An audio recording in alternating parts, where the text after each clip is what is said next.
Opa, meus queridos, depois de um bom tempo, voltei aqui a fazer as minhas queridas teorias, porque já estou em um tempo mais tranquilo da faculdade. Então, decidi falar de uma coisa que eu gosto muito de conversar, que é sobre OSNI. E sobre o que é a tinta.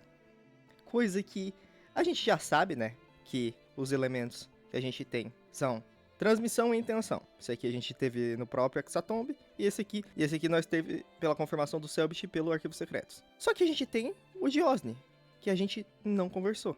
E aqui já tá um little spoiler pra vocês. E meu palpite é percepção, mas a gente vai chegar lá. Primeira coisa, a gente tem um pequeno padrão aqui, né? Que terminou com ão. E tem outro padrão envolvendo os sinos, que eu comentei no último vídeo teorizando, que se você não viu, vou deixar aí. O microfone era outro, não era tão bom, mas é um bom vídeo. E a gente vai abordar muita coisa que eu falei naquele vídeo, mas podem assistir esse aqui, não necessariamente precisam ver aquele, eu gostaria, até porque eu falei sobre outros temas, tipo alheios e tal. Mas enfim, esse vídeo aqui vai estar bem completinho. E o que estou falando especificamente é, tem um padrão que ambos os sinos envolvem uma linguagem. Só que este sino também tem uma linguagem. Inclusive, o sino e a temporada inteira é toda voltada para uma linguagem. Pintura. Pintura é a primeira linguagem da humanidade. Veio, não necessariamente a primeira, mas veio antes da linguagem, veio antes do falar dos idiomas, a pintura já estava lá. E a gente vê que é algo bem mais primal em relação a Hexatomb e Sinais do Outro Lado, porque a gente não teve conhecimento. Só que, apesar de não ter conhecimento, no Diário do Cavalcante, ele diz que está em dúvida porque pode ser conhecimento. Alguma coisa de sangue ou morte, ou até conhecimento, sei lá. E, apesar de algumas pessoas terem dito que é por estética, eu não consigo aceitar que o sino, ele tem detalhes em dourado. O Selbit fala que o sino tem detalhes em dourado meramente por estética. Não é simples assim. E a gente sabe que o conhecimento, ele tá envolto em tudo. Tirando o medo, ele é o mais importante. Não tem discussão sobre isso. E a gente finalmente vai entrar, jogado isso na mesa, a falar sobre a tinta e OSNI. Primeiramente, o Selbit, ele falou no Revelando, que existe uma coisa entre OSNI e o SNF, entre o Segredo na Ilha e o Segredo na Floresta, que são parecidas, que se relacionam, só que ele não falou o quê. E eu, como um fissurado pelas duas temporadas, são as minhas favoritas, pensei, e eu cheguei em uma conclusão, que é pintura e morte. Por quê? A gente tem este trecho de OSNF, completamente esquecido, ninguém fala sobre esse trecho, mas ele é um trecho interessante para se ressaltar. Com uma galeria abandonada, um estúdio de arte. Vocês veem várias pinturas, que um dia lindo. já foram lindas pinturas de paisagens, de florestas, várias pinturas de animais jogadas, mas hoje, pela degradação, pelo mofo, pela falta de cuidado, elas estão parcialmente ou completamente destruídas. Mas o que mais chama atenção de longe é a pintura da mesma caverna, várias vezes desenhada exatamente na mesma posição. Só que essa pintura, a cada quadro que vocês olham, ela muda um pouquinho. A cada pintura, as cores que são amarronzadas mais claras e leves, elas vão se misturando a uma tinta mais pesada. A cada quadro, ela usava mais cor preta. A cada quadro, a caverna ficava cada vez mais escura. E as paredes internas e mais volumosas com tinta preta, como se tivesse algo saindo de dentro dela. Os quadros finais, os últimos dessa fileira de quadros iguais de caverna, mostram como se a tinta preta estivesse saindo de dentro da caverna e consumindo a natureza ao redor dela, em um formato circular. O último quadro é como se alguém tivesse pintado uma caverna muito bonita e tacado um balde de tinta preta em cima dela. Mas não é só um splash de tinta, é como se alguém tivesse pego um pincel e ficasse girando com tinta preta por muitas e muitas vezes, cobrindo quase todo o quadro. Rapaziada. Bom, dito isso, você pode pensar que são dois casos isolados. E eu respeito, porque realmente pode ser. Que são coisas muito diferentes e o SNF veio bem antes. Mas a gente vai pra Sobrevivendo ao Horror, que a gente teve uma ameaça da realidade que foi bem pouco comentado. Artista da Morte, Jambô, não me mate, estou colocando só aqui isso aqui, não vou colocar mais nada do livro. Para este assassino, a morte é mais do que uma consequência da vida, é uma arte a ser dominada. Interromper o trajeto de uma pessoa nesta realidade é um ato técnico, meticuloso e que deve ser experienciado com atenção, tanto por quem tanto por ele quanto pela vítima, além de todas as pessoas que irão testemunhar sua obra quando verem nos jornais. O artista da morte não são combatentes, mas muitas vezes exercendo profissões comuns na sociedade. Seus métodos pedem tempo e não podem ser realizados em um local qualquer, pois até mesmo a cena do crime precisa ser perfeita. Isso não tem relação direta com o Barnabé ou com a Aninha Lourdete, que eu não lembro quem que pintou, mas isso ajuda a relacionar a morte com a arte. E meu palpite de que a pintura e a morte são o que conecta o SNF e OSNI é aumentado. Ajuda. Mas, indo para a tinta finalmente, o que é a tinta, meus queridos? Vamos primeiro colocar na mesa o que é a tinta, vamos lembrar o que ela se trata. A tinta, você coloca a mão nela, ou você experiencia ela, e ela vai reforçar um sentimento que você está tendo. Vai ecoar em você um sentimento muito mais intenso do que você está tendo, podendo gerar coisas paranormais.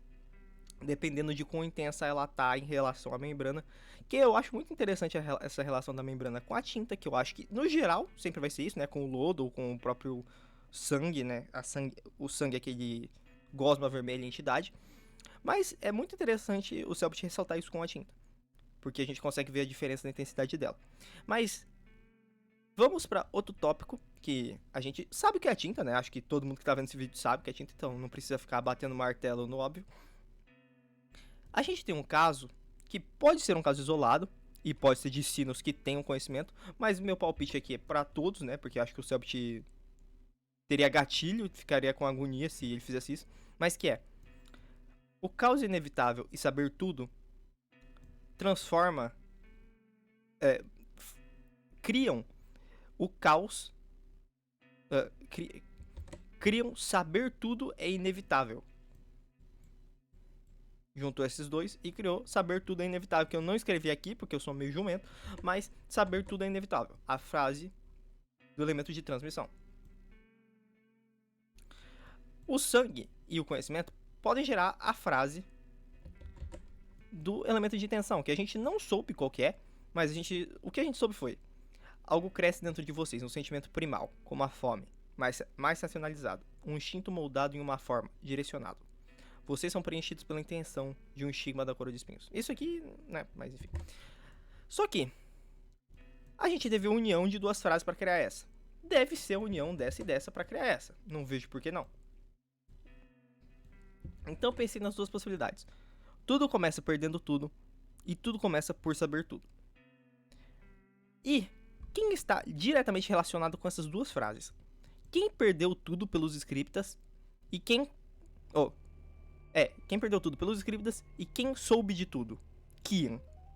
Essas duas frases fazem sentido com o universo de Ordem, não estou dizendo que são as duas, mas pode ser uma delas por causa do Kian.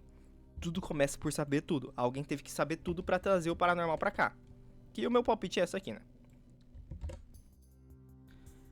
E, finalmente, pra tinta, a gente tem a frase de morte, que é: todas as coisas precisam de um fim e tudo começa pelo sangue.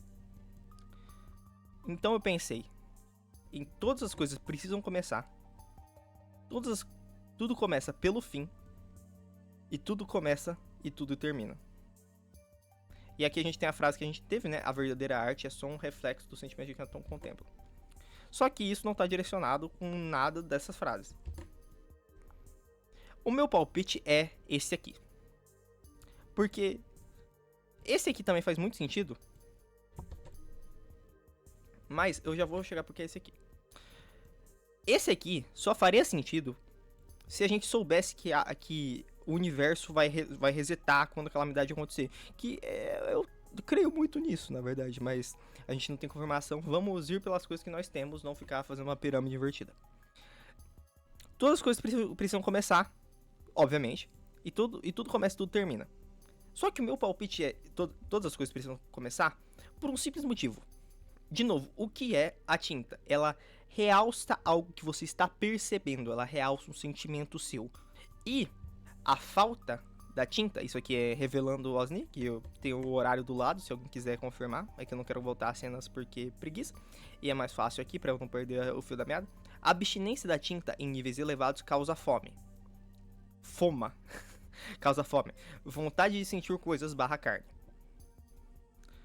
O motivo do efeito da tinta causar o som do sino está associado com o motivo dela, com o motivo de como ela foi criada. Tenebres, obviamente.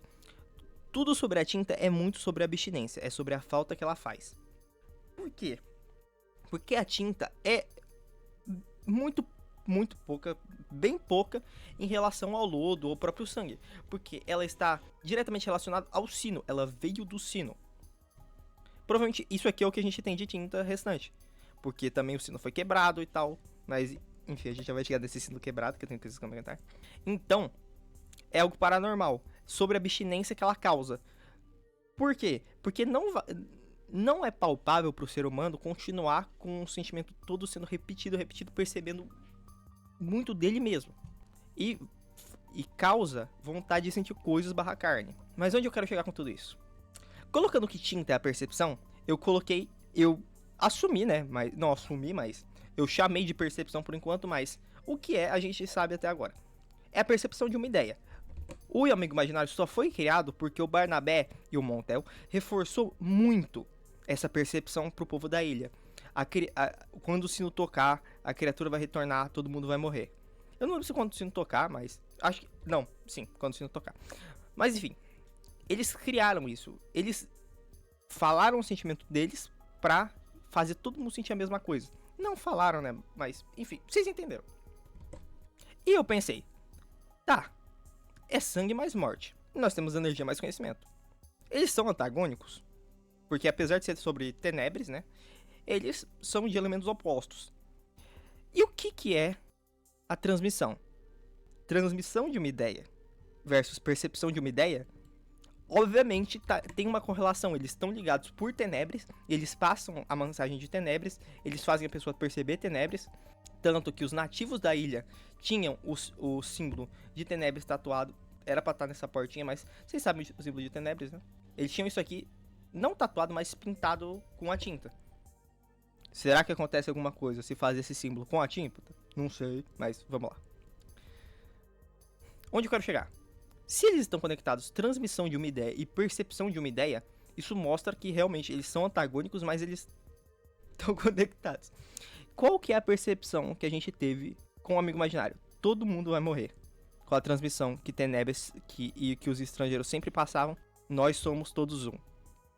E eu até grifei aqui, porque eles usam até a mesma palavra, todos, só que aqui não tem o S, né? Mas, enfim. Será que isso está relacionado com isso? Porque se eles forem todos um, e se eles morrerem, vai todo mundo morrer? Mas, enfim. E o que reforça isso? O diário do Emério. A cada dia fica mais difícil sair deste terceiro andar. Mesmo sem estar observando as pinturas sozinhos, ficar ao redor delas é agradável. Não é necessário estar sozinho, basta estar conectado. Basta ter o mesmo sentimento. No fim, todo mundo é um só. E sentimentos conectados não lembra outra coisa pra você? Não lembra literalmente uma guerra de intenção que conectava as pessoas uma a outras no Hexatomb? Onde eu quero chegar? Tudo tá conectado. Tenebres, além de transmitir a ideia dela, faz as pessoas perceberem a ideia dela. E colocado isso na mesa, vamos pensar um pouco sobre o sino. Porque este sino aqui tem algo que tá diferente dos outros. Porque o outro sino, a coroa de espinhos, estava caída. Só que ela não estava quebrada. E vocês lembram o que foi que a Amélie encontrou no motor do barco do Adrien? Ela literalmente encontrou um pedaço do sino. O Selbit falou isso. E daí nós temos um problema. Se a Amélie tá com um pedaço do sino e ela tocou num sino, aí daí a gente tem duas opções. Ou um headcanon, de que não precisava tocar pra ganhar um poder, que eu acho que não, né? Porque foi feito um ao lado do outro. O Selbit não faria um negócio tão importante desse aí ser um headcanon. Ou o sino perdeu o efeito dele. E lembrem-se que esta portinha aqui, que eu não coloquei aqui, mas é uma porta com símbolo de tenebres, com aquele símbolo, ou esse aqui especificamente. Esta porta não foi aberta. Então, ou o sino tá objetivamente quebrado e a tinta realmente veio daqui e parou de vir, e parou de sair. Eu não sei como que prosseguiria com isso, mas é o meu palpite. Ou aqui dentro tem algo mais intenso. Tenha uma passagem pra Tenebris, ponto. Porque a ilha toda, a temporada toda tá em volta de percepção. O sino já tá quebrado. Se um quadrinho que tava aqui, que o Arthur viu, já fez ele ver a torre, o que, ó Deus, tem atrás dessa porta que não foi aberta? Não sei. E a gente vai também, né, porque o Selbit falou. O Selbit falou não, mas porque é sempre muito batido que Típora pode ser um anagrama pra portal. Porque Típora dá pra formar portal, só que em vez de um L tem um T, só que o Selbit já falou que um T e um L ele fica indignado como se parecem tanto. Então, e eu apoio isso. Então a chave pra entrar em Tenebris, ou melhor, a porta pra entrar em Tenebris seja Típora. Só que a chave seja de outra forma, já que não tem mais o sino lá. Enfim, talvez eu esteja viajando muito, mas eu acho que faz certo sentido. E também tem uma outra coisa extremamente interessante, é que vamos pegar tudo isso que eu falei pra vocês, de ser percepção, de transmitir uma ideia de que as duas coisas estão conectadas. Vamos ir para uma cena em específico. Imponente, com 3 grandes pilares inclinados de forma estranha, com o desenho de uma torre, com um sino no topo, encravado em cada um dos pilares. Além deles, 3 estátuas posicionadas de maneira muito peculiar em relação aos pilares, retratam seres encapuzados, observando o centro da sala, que tem um enorme buraco. Dentro dessa vala, tem algo ainda mais bizarro. O que parece ser uma estrutura de metal preto, circular, com formas geométricas, feitas de material mais dourado decorando a parte externa. Essa coisa é enorme, está completamente suja e abandonada. Tem pedaços menores desse objeto, espalhados pela sala, especialmente na frente de um grande arco de pedra na parede, contendo um símbolo triangular, acompanhado de outros 4 círculos dentro de um círculo maior. Você reconhece esse símbolo? É o símbolo de Tenebris. O sino está cada vez mais alto. Você sente o vento bater no seu rosto. O ambiente ao seu redor continua derretendo. Você está derretendo. Até você perceber. Você está de frente a uma estrutura colossal. Uma grande torre feita de um material incompreensível. E no topo dessa torre, você vê um grande sino, imponente, feito de um material metálico preto, com decorações em dourado. Ele bate. Você sabe para o que você está olhando. Até então, você nunca tinha visto algo assim. Mas ao olhar para essa torre, você entende instantaneamente. Afinal, parte do badalar desse sino está conectado com você. Na distância, você consegue enxergar a silhueta de outras torres, derretendo. Você escuta o sino delas ecoando também. Talvez você tenha sido chamado até aqui sem perceber. Afinal, existe mais do outro lado, dentro de você, do que a realidade. Você está de frente com um dos 6 sinos de Tenebris, a cidade impossível. Mas não obstante, meus queridos, pra finalizar o vídeo, que eu achei que eu gostei tanto da minha explicação da primeira vez, eu não sei se ficou tão bom, eu espero que vocês tenham entendido. Mas tem duas últimas coisas pra falar. Primeiro que, durante a temporada, eu não lembro quem falou, eu acho que foi um NPC, eu lembro, mas não lembro quem falou, em que contexto, mas a percepção da realidade pode ser o que nós queremos que ela seja.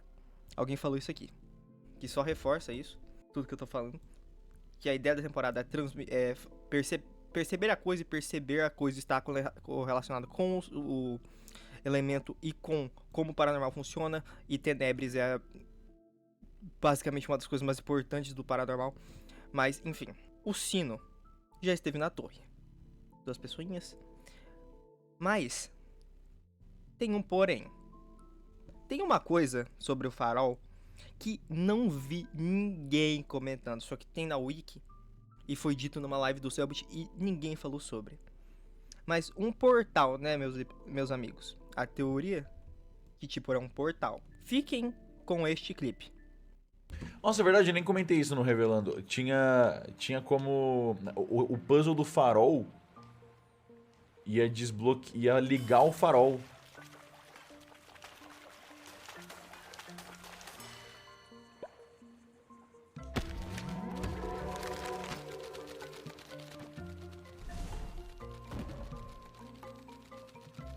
O que ia ajudar? Dependendo de onde eles apontassem a luz do farol. Algo poderia acontecer, mas é isso aí. Observem. Onde eles apontassem, né? Mas vamos pensar um pouco. Quando ele ia falar, ele falou no. Apontassem no. Algo poderia acontecer. A luz do farol. No. Algo poderia. Onde que eles poderiam apontar a luz do farol? Vamos ver Típora. Cadê Típora? Eu botei Típora aqui? Eu não botei Típora aqui. Calma aí. Nós temos Típora. O farol está aqui. Ele poderia ser apontado para algum lugar. Eles apontassem no. No o quê? Eu, sinceramente, só consigo pensar no mar. Por quê? É um portal, né? A gente não teve nada sobre o mar na temporada. Só que o farol está literalmente no mar. No mar não. Está literalmente... Ele serve para apontar para o mar. Eles podem apontar para algum lugar. Eles provavelmente não iriam apontar para alguma coisa na ilha, já que ia incomodar, já que não seria intuitivo também, mas eles poderiam apontar para algum lugar. Talvez o terceiro andar. No terceiro andar. Só que o meu maior palpite é no mar, porque é um portal. Um portal para Tenebres. Eu acho que ia ser algo majestoso. Sem falar que no último Arquivos Secretos, antes desse, no do Sinais do Outro Lado, fala sobre uma cidade aquática. O Morato cita, assim, tipo, que poderia ser uma teoria da conspiração, ele provavelmente estava errado, só que não descarta a possibilidade disso ser indicativo do futuro. Não estou dizendo que tem uma cidade abaixo de Típora, mas não acho impossível. Porque é um lugar isolado, porque tinham nativos que poderiam ter feito coisas... Mas enfim, e também não é numa ilha à toa. Mas eu vou jogar isso daí aí. Aonde que eles deveriam apontar esse farol? Mas enfim, acho que não tenho mais nada a adicionar. Muito obrigado por vocês que assistiram até aqui. Muito obrigado por tudo. Muito obrigado por estarem ajudando esse canal a crescer. Se vocês gostarem, deixem um like e comentem o que vocês acham. Comentem se vocês acharem que eu tô viajando demais. Se tem algum palpite legal de onde esse farol podia ser apontado. Mas é isso, gente. Beijão. Se vocês puderem dar um hype, um like, se inscrever. Muito obrigado. E até um próximo vídeo. Fui.